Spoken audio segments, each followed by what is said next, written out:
ASO के examinations में एक क्वेश्चन जो है स्टैटिस्टिक्स से संबंधित, वो गारंटी के साथ वो क्वेश्चन आना ही आना है। और वो क्वेश्चंस जो है वो न्यूमेरिकल बेस पे क्वेश्चन होता है। क्योंकि अगर आपका उसका कॉन्सेप्ट क्लियर हो जाए और आपको समझ में आ जाए तो उस क्वेश्चंस को 100% आप सही कर लेंगे। वो क्वेश्चंस क्या होता है कि mode equal to 3 median minus 2 mean. इस पे क्वेश्चन 100% आपका आना ही आना है एएसओ के एग्जामिनेशंस में। अब इसको सिंबॉलिक एग्जामिनेशन हॉल में कई बार, मैंने इस बार का एक अभी डिग्री कॉलेज में भी ये क्वेश्चन आया था और इंटर कॉलेज का भी जो बीजीटी का एग्जामिनेशन हुआ उसमें भी ये क्वेश्चन आया। तो इस क्वेश्चन को करने के लिए क्या है, ये फॉर्मूला जब एग्जामिनेशन हॉल में हमें लगता है बड़ा इजी है, लेकिन एग्जामिनेशन हॉल में इतना प्रेशर होता है कि हम कंफ्यूज हो जाते हैं। तो इसको करना क्या है, आपको याद रखना है कि हमेशा मोड का ही दिमाग में रखिए कि mode is equal to 3 median minus 2 mean होता है।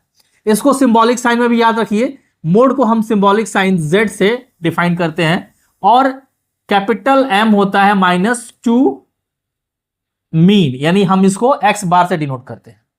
अब एग्जामिनेशन हॉल में एक प्रॉब्लम ये आता है कि ये पहले मीन रहेगा, पहले मीन होगा या पहले मीडियन होगा, या बाद में पहले मीन होगा या बाद में मीडियन होगा, या पहले मीडियन होगा फिर बाद में मीन होगा।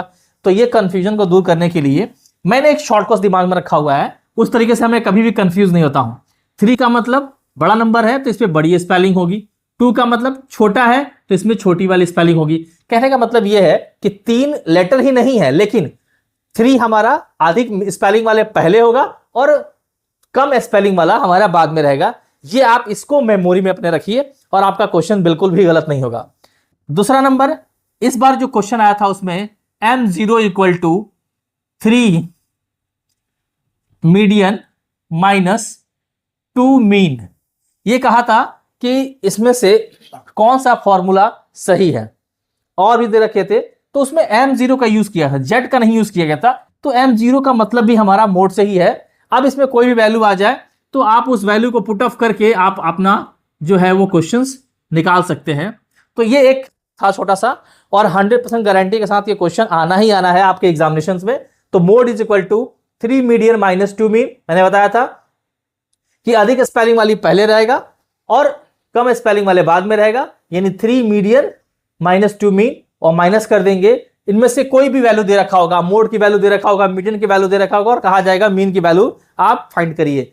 तो आप क्या करेंगे, सबसे पहला नंबर इस फॉर्मूले को आप डेराइव कर लीजिए और फॉर्मूले को डेराइव करने के बाद से जो है आप आंसर निकाल सकते हैं।